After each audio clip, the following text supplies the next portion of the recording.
जय मसीह की। फिरौन हठीला था। हठीलापन क्या है?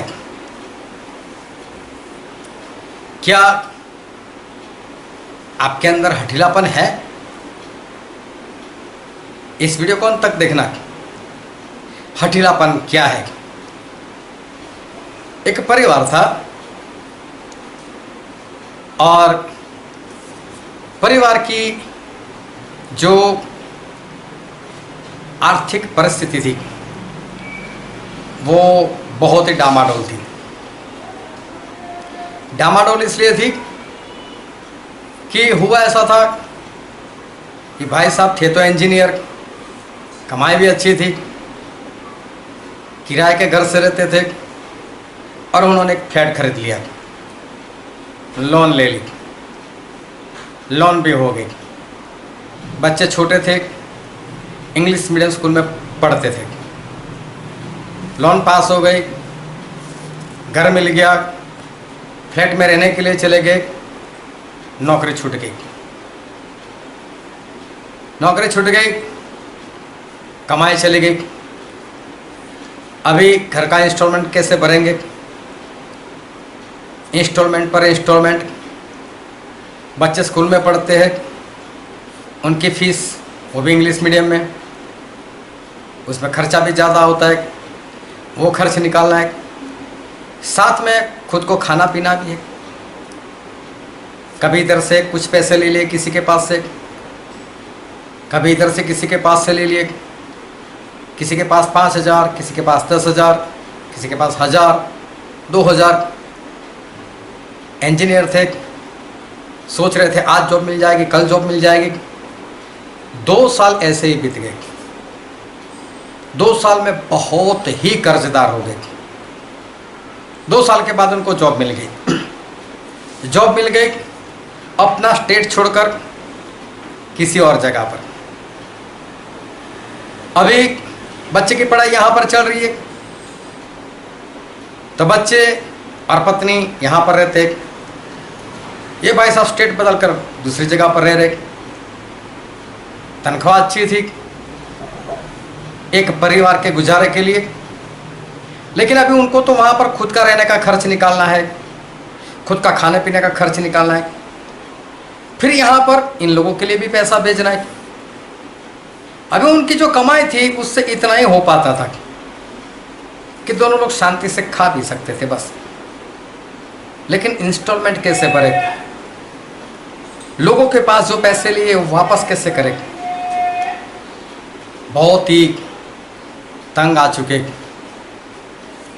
और तब घर में लैंडलाइन फ़ोन जब घंटी बजती थी सब डर जाते थे, कौन होगा, कैसी गालियाँ बोलेगा, कितनी गालियाँ बोलेगा मालूम नहीं, उठाना भी पड़ेगा नहीं तो इंसान घर पर आएगा। बैंक वाले भी अपने इंसान भेजते, जाओ इनके पास से इंस्टॉलमेंट लेकर आओ। बहुत ही तंग आ चुके थे। ऐसी सिचुएशन में मेरा उस परिवार से मिलना हुआ।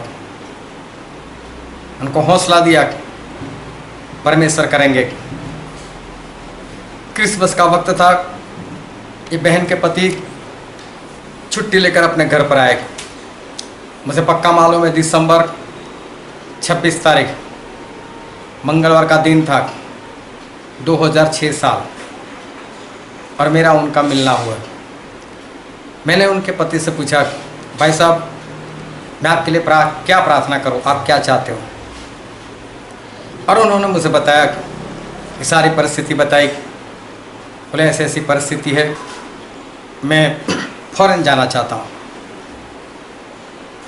अगर बाहर जाऊँगा तो मेरी कमाई ज़्यादा होगी, ज़्यादा कमाई होगी तो मेरा घर भी चलेगा, और जहाँ जहाँ से मैंने पैसे लिए वो पैसे भी मैं वापस कर सकता हूँ। इंडिया में मुझे इतनी कमाई मेरे से नहीं होगी कि मैं दोनों काम निपटा सकूँ। मैंने भी सोचा इनकी बात है, ठीक है। मैंने बोला ठीक है, मैं प्रार्थना करता हूँ, लेकिन आप फ़ौरन जाने का कोई प्रयत्न मत करना।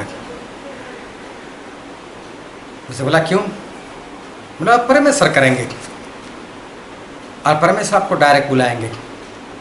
वो कैसे करेंगे वो जाने। कि भाई साहब ने बोला मैं 4 साल से प्रयत्न कर रहा हूँ, कुछ भी नहीं हो रहा है, और मैं कुछ भी नहीं करूँगा तो कैसे होगा। मैंने बोला यही है परमेश्वर का चमत्कार। अभी उनके लिए प्रार्थना हुई। प्रार्थना के बाद ऐसा हुआ कि वो भाई साहब जहाँ पर जॉब कर रहे थे, उनके हाथ के नीचे एक लड़का था, वो गया सऊदी अरेबिया, और वहाँ किसी कंपनी में उसको जॉब मिल गई थी। ये भाई साहब ने उसको एक ईमेल भेजा, तो कैसा है, ठीक है, जॉब कैसी है, अच्छी है, बस ऐसा एक सिंपल सा एक लेटर भेजा। और तभी ये भाई साहब की जो यहाँ पर पोस्ट थी, वही पोस्ट वहाँ पर खाली थी। और वो जो लड़का था, उसको याद आया कि ये तो यहाँ पर आकर जॉब कर सकते। उन्होंने वहाँ अपने मालिक से कहा, और उनका मालिक अपनी फैक्ट्री शुरू करने से पहले इंडिया आए थे और एक कंपनी को देख कर गए थे, और एक भाई साहब से भी मिले थे। उस भाई साहब ने सब बताया, तो मालिक तैयार हो गया, बुलाओ उसको। और उस मालिक ने सारा इंतजाम किया, वीज़ा, आने जाने का टिकट, सब कुछ। सामने से ऑफर लेटर, 1 महीने का 70,000 तनख्वाह तय की गई। भाई साहब बहुत खुश हो गए। बस ठहले भाई चमत्कार हो गया, जैसा आपने बोला था वैसा ही हो गया। और वीज़ा के सिलसिले में एक बार उनको मेरे शहर आना पड़ा। हम दोनों हमारे शहर में मिले, मैं उनको मेरे घर पर लेकर गया। मेरा घर था भी टूटा फूटा, और साथ में हम पुराने किराएदार। चारों ओर घूम कर देखा, बोले जो इंसान हमारे लिए प्रार्थना करता है लेकिन उसका घर तो नहीं है। उन्होंने जाकर अपनी पत्नी को बताया। उसके बाद दूसरे हफ्ते जब मैं उनको मिला, और तब उन्होंने मुझे एक बात बताई, ऑस्ट्रेलिया में आपने हमारे लिए प्रार्थना की, हमारा काम हो गया, अब बोले हम एक काम करेंगे। मैंने बोला क्या? बोले हम हर महीने हमारा 10 मास आपको ही देंगे। मैंने बोला मैंने तो आपसे कुछ नहीं कहा, मैंने तो आपसे नहीं मांगा। और उन्होंने बताया हाँ आपने तो नहीं मांगा, लेकिन हम प्रार्थना कर रहे थे और हमको परमेश्वर ने बताया कि हम आपको 10 मास दें। मैंने बोला देखो मैं आपसे मांग नहीं रहा, और ना मैं कभी मांगने वाला हूँ। लेकिन सभी लोग बहुत जोश में थे, नहीं हम आपको ही देंगे, हम आपको ही देंगे। और दूसरी भी एक सरप्राइज मुझको दी। और दूसरी सरप्राइज ऐसी थी कि मेरे पति ने आपका घर देखा है, और जैसे ही हमारा कर्जा खत्म हो जाएगा उसके बाद हम सबसे पहले आपको एक घर बना कर देंगे। मैंने बोला देखो ऐसा बोलो मत। मुझसे बोला क्यों? ना बोलने वाले कभी कर नहीं पाते, वो कुछ नहीं कर सकते, मेरा अनुभव है। बोले नहीं हमको तो परमेश्वर ने बोला है हम करेंगे। देखते देखते भाई साहब चले गए, वहाँ पर सेट हो गए। 70,000 उनकी तनख्वाह यहाँ पर आने लगी। मैं भी लगातार हर हफ्ते इनसे मिलता था, बाइबल के वचन सिखाता था। लेकिन अब मैंने इनके जीवन में एक बदलाव देखा। बदलाव ये था कि इनको डर लगने लगा, क्योंकि 70,000 का 10 मास बनता था 7,000, और 7,000 मुझे देना, वो भी हर महीने। भारी लगने लगा, कभी भी नहीं दिया। एक डर लगता था कहीं स्टैली में आकर मांग लेंगे तो, कहीं मांग लेंगे तो मैं जब भी जाता था वो बहन जैसे रोने जैसा मुंह बनाकर वो बोलती थी स्टैनली भाई भी तो इतना कर्जा बाकी है, इनको देना बाकी है, उसको देना बाकी है, ये है वो है। सही में मुझे सुना रही थी कि मैं गलती से कहीं मांग ना लूं उनके पास कि 10 मास का क्या हुआ। मैंने आज तक कभी नहीं मांगा, किसी के पास भी नहीं मांगा, उनके पास भी मैं नहीं मांगने वाला था। ऐसे तो ढेर सारे अनुभव मुझे हो चुके। अभी क्या हुआ, 1 साल हुआ। 1 साल में ऐसा हुआ कि भाई साहब जहाँ पर जॉब कर रहे थे उस कंपनी में तकरीबन 1.5-2 महीने से कोई काम नहीं था, और उसके बाद उनको उस कंपनी को बड़ा ऑर्डर मिला था, लेकिन वो 2 महीने के बाद चालू होने वाला था। तो भाई साहब ने अपने बॉस से बोला कि 2 महीने ऐसे ही बैठे रहना है, तो मैं इंडिया अपनी फैमिली से मिल कर आऊँ, आप छुट्टी दे दो। उनके बॉस ने बोला देखो आपको यहाँ पर कुछ भी नहीं करना है, अभी हम ऐसे ही बैठे रहे फिर भी मैं आपको तनख्वाह दे रहा हूँ, अच्छा मौका है, कमाते रहो, मत जाओ। लेकिन इन्होंने बोला फिर काम शुरू होगा, फिर तो मैं नहीं जा पाऊँगा, इससे अच्छा है अभी मैं जाकर आता हूँ। 2-4 बार बोला होगा तो बॉस ने बोला कोई बात नहीं, जाओ। ये भाई साहब इंडिया आ गए। जैसे इंडिया आ गए उनके बॉस ने वहाँ से लेटर ईमेल भेजा, जब तक मैं ना बुलाऊँ तब तक वापस नहीं आना। मतलब सीधी सी बात थी, अब आपको आना नहीं है। अभी तो मुश्किल से 1 साल हुआ था, अभी तो कर्जा उतारना बाकी था। और इनको पता चल गया। पिछले कुछ महीनों से मैंने उनके घर में जाना भी बंद कर दिया था, उनका व्यवहार, उनकी बातें देखकर। और उस वक्त मैं पंजाब था और मुझे इस भाई साहब का फ़ोन आया। मैं सोच में पड़ गया, ये तो करते भी नहीं थे फ़ोन, अचानक से फ़ोन कैसे आ गया।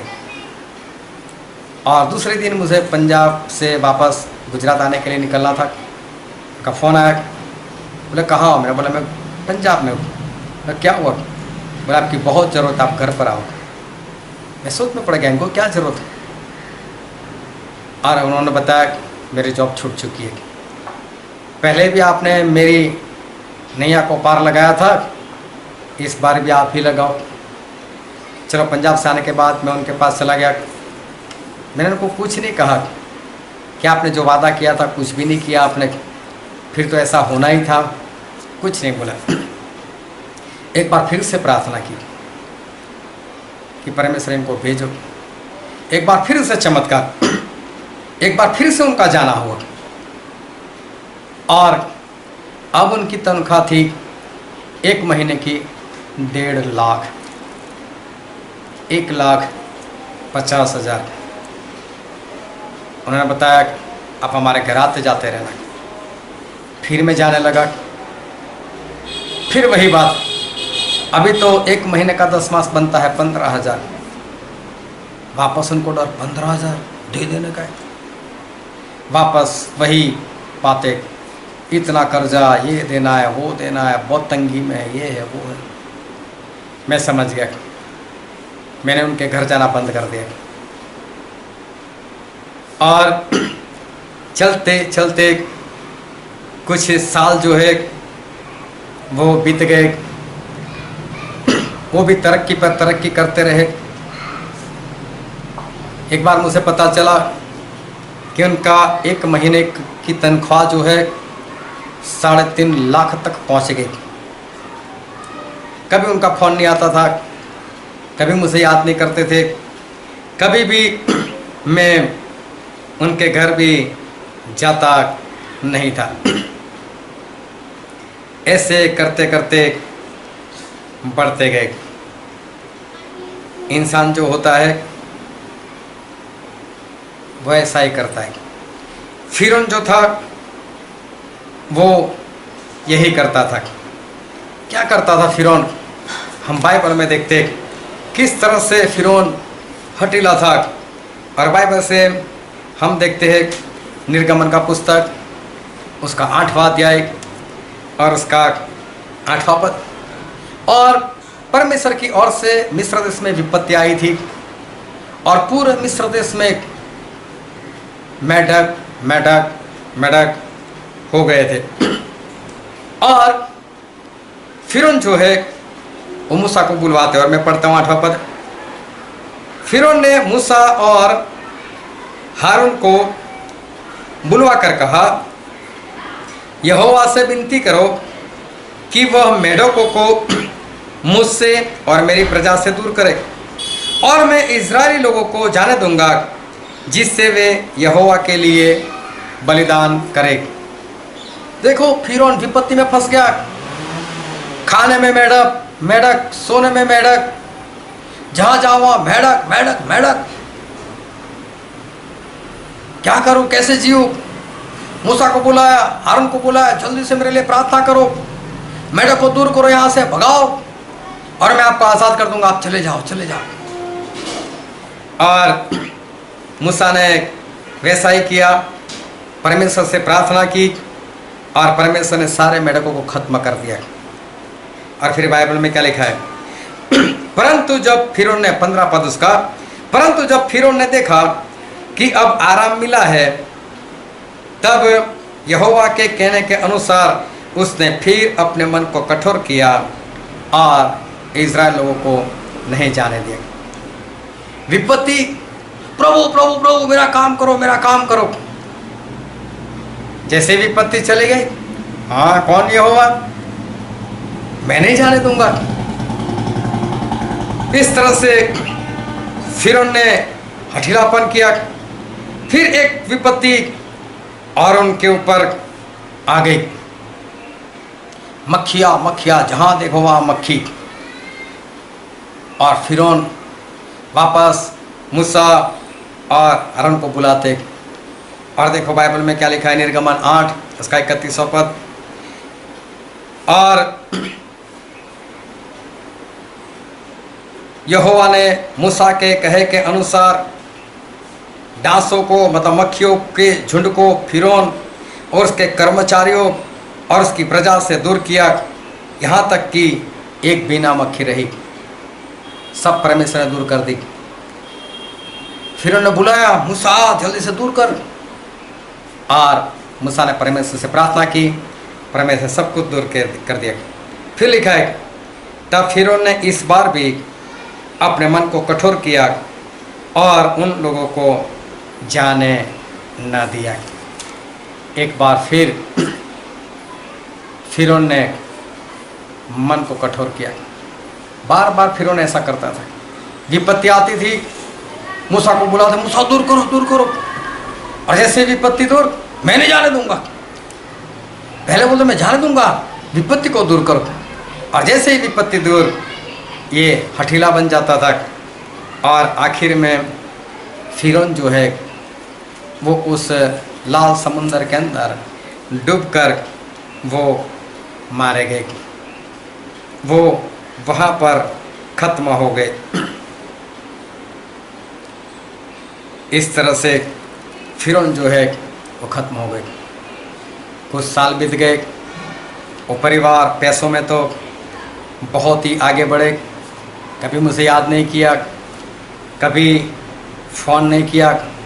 लड़का छोटा था, वो जवान हो गया, पैसों की वजह से गलत रास्ते पर चला गया, जुआ खेलने लग गया। और मेरे सुनने में आया कि उसने जुए में 35 लाख का कर्जा कर दिया। हारा कितना घर से ले जाकर वो तो पता नहीं, लेकिन 35 लाख कर्जदार भी हो गया। 35 लाख। और ये पत्नी अपने बच्चों को लेकर अपना घर और शहर छोड़कर दूसरी जगह पर चली गई। इंसान भी ऐसा करता है। जब कभी बीमार, जब कभी कोई विपत्ति, परमेश्वर दूर करो दूर करो, परमेश्वर दूर करो, मैं ये कर दूंगा, मैं वो कर दूंगा, मैं ऐसा करूंगा वैसा करूंगा, इतना दाम दूंगा, एक मीटिंग कराऊंगा, ये वो। लेकिन जैसे ही परमेश्वर ने काम किया, बाद में परमेश्वर कौन? और मैं कौन। अगर आपने कभी ऐसा किया है तो ये हठीलापन है, गलती को सुधार दो। जब कभी भी परमेश्वर के पास जाओ, कुछ भी तय करो तो उसको पूरा करना मत छोड़ो। और कभी भी अपने आप को होशियार मत समझो। एक इंसान था, मालूम नहीं कैसे ही, लेकिन समुद्र में डूबने लगा और उसने परमेश्वर को दुहाई दी, परमेश्वर की प्रार्थना की, परमेश्वर मुझे जीवन दे दो, मुझे बचा लो, मैं आपको बिरयानी बनाकर खिलाऊंगा। इतना बोलते ही एक बड़ी सी लहर आई समुद्र की, उसको उठाकर डायरेक्ट किनारे के ऊपर फेंक दिया। जैसे किनारे पर फेंक दिया, बोलो भी बिरयानी खिलानी पड़ेगी, वो भी परमेश्वर को। क्या मालूम कितनी खा जाए, कहाँ से लाऊंगा इतना चावल, कौन सी बिरयानी। तुरंत चेहरा बदल गया, आवाज बदल गई, कौन सी बिरयानी। इतना बोलते ही एक लहर और आ गई, वापस उठाकर अंदर, वापस डूबने लगा। अरे परमेश्वर, मैं तो पूछ रहा था, ऐसे ऊपर देखकर बोल रहे कि मटन बिरयानी या चिकन बिरयानी। अपने आप को होशियार समझता है। प्रभु मैं तो पूछ रहा था, नहीं खिलाने की बात नहीं है। अरे क्या परमेश्वर आपकी बिरयानी खाने के लिए आएंगे क्या? वो तो स्वर्ग में रहते, उनके पास खाने के लिए अच्छी सी अच्छी चीजें वो आपके पास नहीं आने वाले। लेकिन जो तय करते हो उसके ऊपर बने रहो, हठीले मत बनो। विपत्ति आए तो प्रभु प्रभु मत करो, और विपत्ति जाने के बाद कौन प्रभु, ऐसा फिरौन के जैसा मत करो। ऐसा हठीलापन छोड़ दो, वरना जिस तरह से फिरौन नाश हो गया उसी तरह से आप भी नाश हो जाओगे। परमेश्वर आपको आशीष दे। आमीन।